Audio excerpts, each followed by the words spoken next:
दर्शकों, एक बार फिर आपका स्वागत है और आशा है आप सब स्वस्थ होंगे, सर्दी का मजा जरूर ले रहे होंगे। और आज चाय पर चर्चा में हमारा विषय है मोहन भागवत और राम भद्राचार्य। मोहन भागवत ने पुणे में भारत विश्व गुरु विषय पर व्याख्यान दिया था और उन्होंने कहा था कि राम मंदिर निर्माण के बाद कुछ लोग सोचते हैं कि ऐसे मुद्दे उठाकर वो नेता बन जाएंगे। इस बात पर राम भद्राचार्य असहमत हुए और उन्होंने अपनी अलग टिप्पणी दी, जिसको देखते हुए एक विरोधाभास जैसी स्थिति पैदा हो गई है। अमित लाल जी, आपको क्या लगता है कि इन दोनों के बीच में ये जो विवादात्मक स्थिति बनी है, सहमति असहमति की, इससे कौन सा निर्णय और क्या संदेश जाता है देश को? ये स्थिति लोकसभा चुनावों से पहले जो जेपी नड्डा ने आरएसएस के बारे में कहा था कि आरएसएस हमारा गुरु नहीं है और हम आरएसएस को नहीं मानते हैं और हमें आरएसएस की जरूरत नहीं है। हमें आरएसएस की जरूरत नहीं है, उसका खमियाजा पूरे देश को भुगतना पड़ा। जो बीजेपी 400 के पार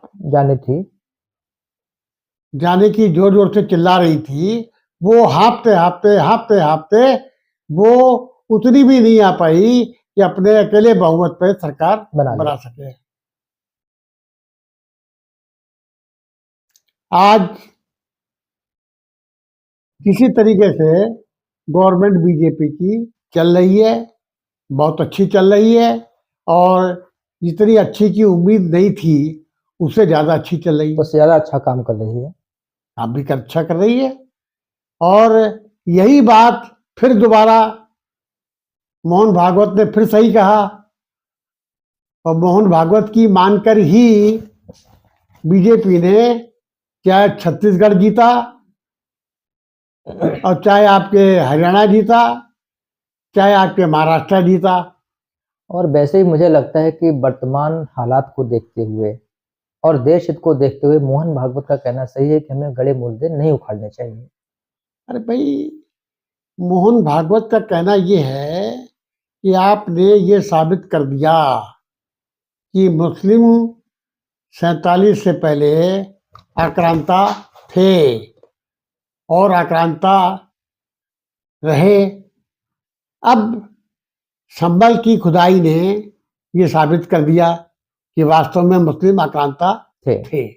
लेकिन अब इतना नंगा ना करो कि देश में सौहार्द का भाव ही खत्म हो जाए। आपको देश भी तो चलाना है, खाली यही थोड़ी करना है। आपस में सौहार्द कैसे बना रहे, ये मोहन भागवत से सीखना पड़ेगा। राम भद्राचार्य धर्म गुरु हैं, लेकिन वो एक राजनीतिज्ञ नहीं है। राजनीतिक बनने के लिए धर्म गुरु होना जरूरी नहीं है। बिल्कुल, दोनों की परिपाटियां, दोनों के क्षेत्र बिल्कुल अलग हैं। आज बीजेपी जो कर रही है वो कोई सोच नहीं रहा है और मेरे ख्याल में विरोध पक्ष को इसकी अकल भी नहीं है। वो इतना बड़ा खेल करने जा रही है जो विरोधियों ने कभी सोचा ही नहीं है। आज आपको पता है, जो कुंभ मेला लग रहा है उसमें देश की 50% क्षमता वहां पे उस कुंभ मेले में भाग लेने के लिए आएगी। वो आ गया, आ गया। कहाँ चला गया? तो 50% की क्षमता जो है वो तो बीजेपी ने एक झटके में ही अपने कब्जे में कर ली है। जब 50% इन्होंने कब्जे में कर ली है और विपक्ष वाले अभी इस खेल को समझ ही नहीं रहे हैं, वो समझ ही नहीं पा रहे हैं। देश को चलाने के लिए मोहन भागवत की नीति से ही बीजेपी को समझौता करना पड़ेगा और निर्भर रहना पड़ेगा, अन्यथा देश में जो आपसी भाईचारा है, जो आपसी सद्भाव है, वो खत्म हो जाएगा। और सद्भाव सद्भावना खत्म होने का मतलब है फिर देश की उन्नति, देश का विकास सब ब्रेक लग जाना पूरी तरह से। भाई आप इस बात को क्यों नहीं समझते हैं? आज कुवैत का सबसे बड़ा पुरस्कार किसे नागरिक मिला? पुरस्कार मोदी जी को मिला। मोदी को। ये पुरस्कार पाकिस्तान के किसी प्रधानमंत्री को क्यों नहीं मिला? मोदी को ही क्यों मिला? आखिर मोदी में क्या चीज है जो मोदी को ही जो है पूरा देश जो है आज इज्जत दे रहा है? पूरा विश्व ये कहता है कि मोदी जहाँ है वहीं राह है, तो इस राह को चलने दें। धर्माचार्य अपना धर्म का काम करें, राजनीति से उन्हें परहेज करना चाहिए। तात्पर्य जिसका जो कार्य है वो वही अपना कार्य करे, दूसरे के राह में घुसने की कोशिश ना करे।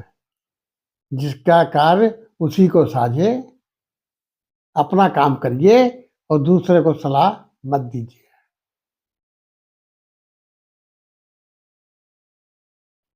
अगर मोहन भागवत जी की बात को ना मानकर हम रामभद्राचार्य जी की बात को माने तो परिस्थितियां कहां से कहां पहुंचेंगी? ऐसा होगा नहीं। दूध का जला जो होता है ना, वो छाछ को भी फूंक फूंक कर पीता है। जी बिल्कुल। भाजपा लोकसभा चुनाव से डरी हुई है और दूध की तरह जली हुई है। अब वो छाछ को भी जो है फूंक फूंक कर पी रही है। वो रामभद्राचार्य को एक धर्मगुरु ही मानेगी, एक राजनीतिक के रूप में स्वीकार नहीं करेगी। किया नहीं जा सकता राजनीतिक के रूप में? नहीं किया तो सब कुछ जा सकता है, लेकिन जो चीज है वो ये है, देश में आपस में सद्भाव बना रहे, इसी से देश चल सकता है। और यही सोच ही भाजपा को या इस हमारे देश को जो है पूरे संसार में जो है एक उच्च शिखर पर ले जाएगी। आपने बिल्कुल ठीक कहा। इस समय बजाय विवादों में उलझने के ये सोचना है कि शांति सद्भावना कैसे बने और राष्ट्र आगे कैसे बढ़े। आपका बहुत बहुत धन्यवाद ऐसे विशद मुद्दे को बहुत ही संक्षेप में समझाने के लिए। नमस्कार।